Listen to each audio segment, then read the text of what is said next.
Patricia Romero Lancao, qué gusto de que estés aquí con nosotros en ocasión de esta reunión que tenemos del programa. Eres una ilustre egresada del programa e internacional.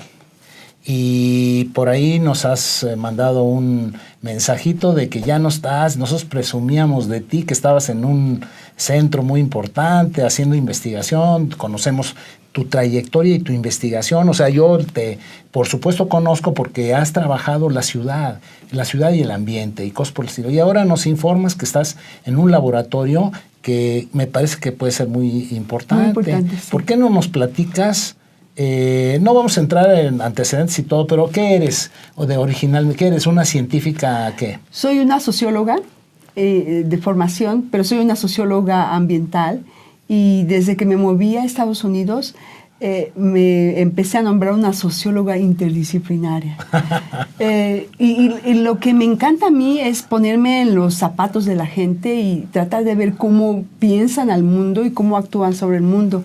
Entonces, en NCAR, donde yo estaba antes, que es el Centro Nacional de Investigación Atmosférica, trabajé con muchos físicos, modeladores, y aprendí mucho de ellos. La verdad, les agradezco todo el aprendizaje y el crecimiento personal. En julio de este año me moví al Laboratorio Nacional de Energía Renovable. Y la experiencia ha sido fascinante porque ellos se dedican a desarrollar tecnologías de hidrógeno, tecnologías de transporte automatizadas. Están explorando, por ejemplo, qué va a implicar el que usemos más y más Uber y nos transportemos automáticamente para lo que es fundamental para las transiciones energéticas, que es cuántos kilómetros vamos a viajar al día. Sí. Y qué tipo de combustibles vamos a usar. Oye, hay una relación interesante entre adopción de alguna innovación o cambio en tu ciclo de vida y el número de kilómetros que te trasladas, ¿no? Sí. Tomando en cuenta que no te cambiaste no hiciste ningún ajuste domiciliario o no te cambiaste de trabajo, claro. Sigues ahí mismo, pero cambia tu ciclo y cambia todo, ¿no? Y creo que hay diferencias entre de género, digamos, hay diferencias entre las mujeres y los hombres, de cuánto viajan y dónde y a qué horas y cosas por el estilo, sí, todo exacto. Ese tipo de cosas. Y ellos me invitaron a trabajar con ellos porque se percatan de que tienen que entender el comportamiento humano. No solamente se trata de crear la maquinita, ¿no? El chip, claro. O lo que sea. Entonces, ahorita lo que yo estoy diciéndoles es que el comportamiento de las familias, ¿no? Que deciden cómo moverse y todo, depende de la edad, del género, del estatus socioeconómico y de la forma de la ciudad, qué tan densa es, qué sistema de transporte tiene, etcétera. Como yo les digo, no todo el mundo va a adoptar la super tecnología de entrada porque no tienen el dinero. No, hay un gap. Hay un gap tecnológico. ¿No? Exacto. Entonces, estamos estudiando eso y yo vine con una idea de crear tipologías de ciudades. Porque como les decía yo, Nueva York no es lo mismo que Ciudad de México y no es lo mismo que Houston. Entonces les gustó la idea, estamos trabajando en eso y honestamente yo siento que todo lo que aprendí con LEED, lo que aprendí en México, el hecho de que en México tenemos una formación teórica muy sólida. Tal vez los datos tenemos que aprenderle más y los métodos y todo, pero aprendemos y somos muy buenos para eso, ¿no? Aquí en el Colegio de México, donde yo estuve y me siento parte del programa LEED. Entonces, para mí estar con estas personas es fascinante. Los tienes experimentando con bioenergía, los tienes experimentando con los edificios, qué tanta energía consume la gente y todo. Y yo les digo, pero tienen que entender cómo se comporta la gente. Una diferenciación de ciclo de vida, de familias que están en un ciclo de vida, que viven en cierto lado de la ciudad. Bueno, por ahí decía David Harvey que hay ingreso real e ingreso nominal, y tu ingreso real depende del entorno en el que te localizas dentro de la ciudad y también de la forma urbana. Mira, y si comparas, por ejemplo, Shanghai con Beijing, hay una diferencia en términos de consumo y de emisiones de CO2, porque Shanghai tiene una forma distinta China a Beijing, y porque además su acceso a gas natural y cosas por el estilo frente a Beijing, que es carbón y cosas por el estilo, pues el per cápita se modifica, ¿no? Y en el caso de las dos ciudades, Shanghái creció históricamente. Beijing creció en 3 décadas. Sí. O sea, empezaron a construir todos estos anillitos. Sí. Y bueno, la forma en que uno crece es una forma que está relacionada con cómo tomamos decisiones, ¿verdad? Bueno, ahí está la Ciudad de México. A partir de 90 se desparramó por todos lados y ya no sabemos si es ciudad, si es contigüidad o no es continuidad. No sabemos nada. O sea, unidades, asentamientos pequeñitos que cómo los urbanizas, cómo les ofreces servicios, etcétera, etcétera, toda una serie. Y entonces fíjate, tú eres experto en esto. Tienes el área core que le llaman los gringos, ¿no? Sí, el área central. Tienes el área urbana, tienes el área suburbana, tienes el área exurbana. Sí. Y estas, dependiendo de quién las habite, te van a plantear retos de desarrollo y retos de movilidad distintos. Sí. Y es lo que yo voy a introducir ahí. Entonces, me siento como rejuvenecida, como que voy a aprender más y admiro mucho a mis colegas. Son gentes muy, muy buenas en lo que hacen, claro, en su tecnología y todo. Reconocen mi trabajo y el trabajar en equipo, porque esto es, mira, la sustentabilidad no es algo que tú vas a lograr o que yo voy a lograr. Es algo que nosotros vamos a lograr si nos sentamos a platicar de qué queremos hacer, ¿no? Claro. Y si tú quieres A y yo quiero B, bueno, podríamos crear un A-B, ¿no? Un ABcito. ¿Un híbrido? No, un híbrido en donde tú y yo nos sentamos con... Bueno, tenemos que ponderar claro, y llegar a un acuerdo, claro, que considere muchas cosas, Pati. Considere lo presente, considere lo futuro, claro, considere el costo social, además del costo personal, toda una serie de decisiones que estamos tomando todo el tiempo y que introduces tú, por lo que entiendo, vas a introducir en esta idea, porque se van a tomar decisiones tecnológicas y esas decisiones tecnológicas necesitan tener un matiz social. E institucional, ¿verdad? Institucional. Claro, y entonces eso es lo que yo quiero introducir. Yo también les dije en Enral que yo quiero trabajar en coordinación con México. La verdad, yo soy chilanga de corazón y quiero trabajar en la Ciudad de México. Siempre he trabajado, pero en mi otro laboratorio, que era también fabuloso, trabajé en Asia y trabajé en otros países, pero quiero volver a América Latina. Bueno. Y creo que hay una oportunidad muy bonita ahorita, abierta por la conversación que te agradezco que hayas iniciado y me siento muy privilegiada de estar con este grupo, ¿no? Es un grupo, el grupo LEED es fabuloso. Sí. Bueno, yo te lo agradezco, que me hayan aceptado.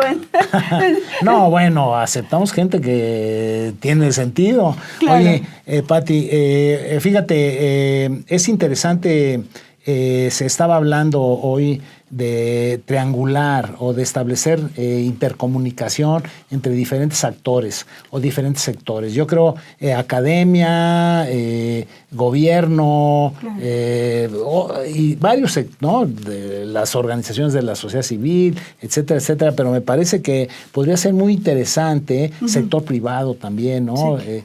O sea, una reunión interesante en donde se discuten estos temas, en donde están presentes diversos actores, ¿no? Yo creo que es esencial.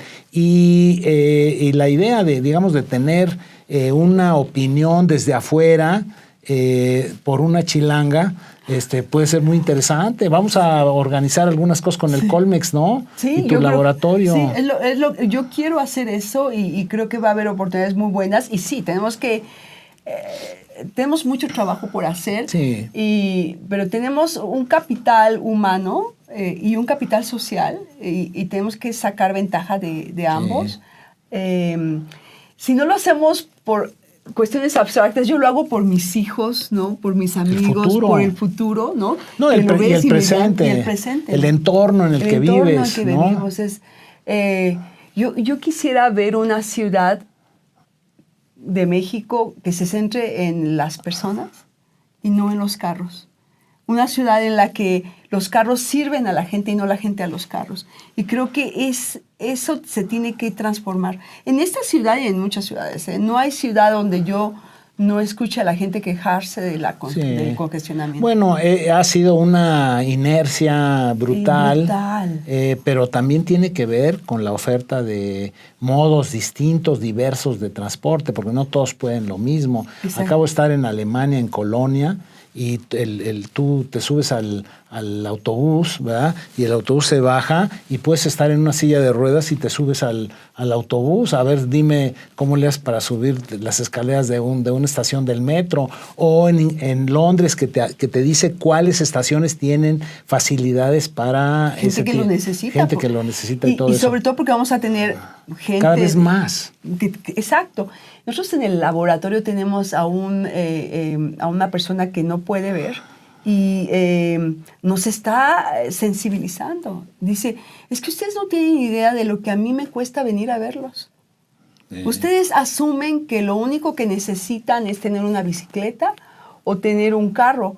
Yo no puedo usar nada de eso. No. Yo dije, pero qué bárbaro, qué falta de sensibilidad la mía. Bueno, no tenemos esa cultura. No, esa cultura. Oye, y la otra, creo que las sociedades están creciendo, se están envejeciendo, entonces cada vez vamos a tener, hay un porcentaje muy alto que se espera en el año 2020 o 2030 en la Ciudad de México de más de 65 o 70 años, y es individuos, hombres y mujeres, más mujeres que hombres, por cierto, que van a necesitar muchas cosas, no nada más facilidad, seguridad y una serie de aspectos que no hemos considerado. Y tenemos que empezar a pensarlos. Y yo creo que nuestro grupo está listo, we are poised, como dicen los gringos, ¿no? Listo para poder embarcarse en esta conversación, en este diálogo y impresionar, porque somos académicos, pero somos ciudadanos ante todo. Y tenemos que presionar para que esto ocurra. Dime qué proyecto estás ahorita trabajando. Estoy trabajando en un proyecto y por eso es que me tengo que ir mañana. Es un proyecto en el que estamos trabajando con actores del sector público y privado para mapear su conocimiento de cómo estructuras críticas que interactúan entre sí, como son transporte, agua, energía, alimentos, interactúan para generar efectos de cascada que pueden amplificar o mitigar los impactos iniciados por eventos extremos como inundaciones, sequías, etc. Y cómo la contribución de cientistas sociales, cómo estos interactúan con acciones, intervenciones y políticas que también interactúan. Y cómo las interacciones de acción y interacciones de infraestructura interactúan para explicar por qué la gente, para explicar estos efectos de cascada. ¿Y por qué es tan importante?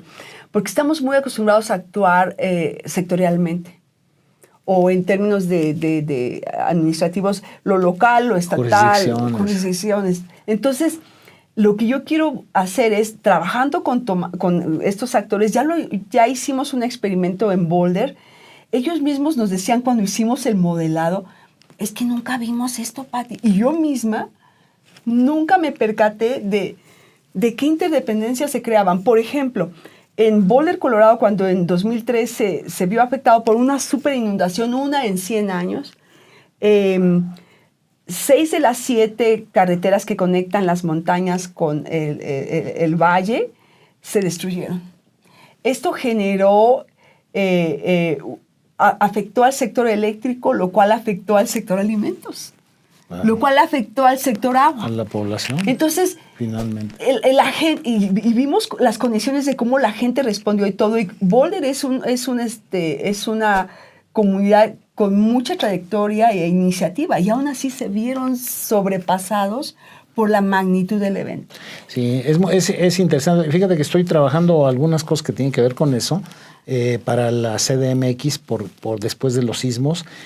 No es reconstrucción, pero sí es una reflexión acerca de la información te sirve para la certidumbre sísmica, o los TIC, la tecnología te sirve para responder a eventos hidrometeorológicos, inundaciones y cosas por el estilo. Es interesante, pero ya entiendo, me parece muy interesante lo que tú estás diciendo, porque por supuesto hay una especie de cascada o de interrelaciones entre un efecto, un fenómeno que sucede y pum, pum, pum, pum, ¿Es un efecto dominó? Sí, un efecto dominó. Y nuestra tesis es que, hipótesis es que incluso en un espacio como el de Boulder, donde los actores aprenden de sus experiencias anteriores, incluso ellos se vieron sobrepasados. Entonces, el reto, y yo se los dije a ellos cuando estuvimos presentando los resultados, el reto es cómo podemos pensar lo que no se puede pensar, cómo pensar lo que no podemos conocer, cómo crear capacidades y resiliencia. A mí no me gusta la palabra resiliencia, pero cómo crear capacidades que nos ayuden a prepararnos para lo inesperado. Bueno, a mí tampoco me gusta la palabra. Pero no me gusta la palabra porque se usa para cualquier cosa. O sea, se manipula como sustentabilidad. Todo es sustentable, todo es resiliente, todo. No sé qué. Sí, no. Oye, es interesante. Fíjate, te voy a proponer que ahora que regreses a Chilangolandia, hagamos una plática y nos digas con mayor detalle el resultado pero también tu impacto en este laboratorio en donde estás, que yo creo que puede ser muy interesante, ¿no? El impacto que puede tener para tomar decisiones. ¿Qué ejemplos podemos tener en donde se toman decisiones tecnológicas en virtud de la consideración de valores? De cultura, ya ves que lo decía yo hace rato, valores, cultura, intereses, sí. Pues voy a tener un par de meses más en los que voy a estar aprendiendo. Yo estoy como esponja ahorita. Estoy muy, muy contenta de ver que hoy por hoy, con todos los retos que enfrentamos, hay espacios en los que podemos crear capacidades, experiencias distintas y tenemos que seguir luchando por eso. Oye, ¿el laboratorio es de gobierno? Es de gobierno. Es un laboratorio público. Sí, es público. Estados Unidos tiene un grupo de laboratorios que son sus perlas, son sus joyas. ¿Por qué son importantes los laboratorios? Porque tratan de llevar el conocimiento de la teoría a la práctica, de la teoría a la acción. Tratan de buscar nuevas rutas, nuevos espacios de conocimiento, y ya que los iniciaron, se los dan al sector privado, se los dan a la academia. Porque estamos hablando de dineros del público, ¿no? Públicos, que tenemos que usar para el bien común. Entonces, tenemos laboratorios que trabajan en energía, ahora no le llaman ya cambio climático, tenemos que tener cuidado en este sexenio, o cuatrienio, pero le llamamos contaminación atmosférica. No importa cómo le llamemos. No, ¿estás de acuerdo? No importa. Bueno, le podemos llamar, por ejemplo, el incendio de partes increíbles en Grecia. O sea, incendios generalizados que impactaron un territorio enorme, una superficie enorme en Grecia, que tiene que ver con las ondas de calor o que tiene que ver con lluvias extremas. Es lo que vamos a llamarle ahora. Son lluvias extremas. Pero todos sabemos, en este mundo hay que ser estratégico, Boris. No todo se hace inmediatamente, no se logra inmediatamente, y hay que saber navegar. Bueno, ya ves lo que dijo, creo que lo dijo Alicia Bárcena en el mensaje. Esperemos éxitos en los próximos 25 años. Exacto. Entonces ya no nos tocará verlos. Bueno, pero contigo voy a ver éxitos inmediatos. Vamos a ver éxitos inmediatos y la próxima vez que vengas nos dices y tocamos algún tema en particular que puede ser de mucho interés para el nuevo gobierno y de mucho interés para esta ciudad muy compleja, muy complicada. Claro. ¿Verdad? Sí, ¿te gusta la idea? Me gusta la idea. Bueno, te agradezco mucho.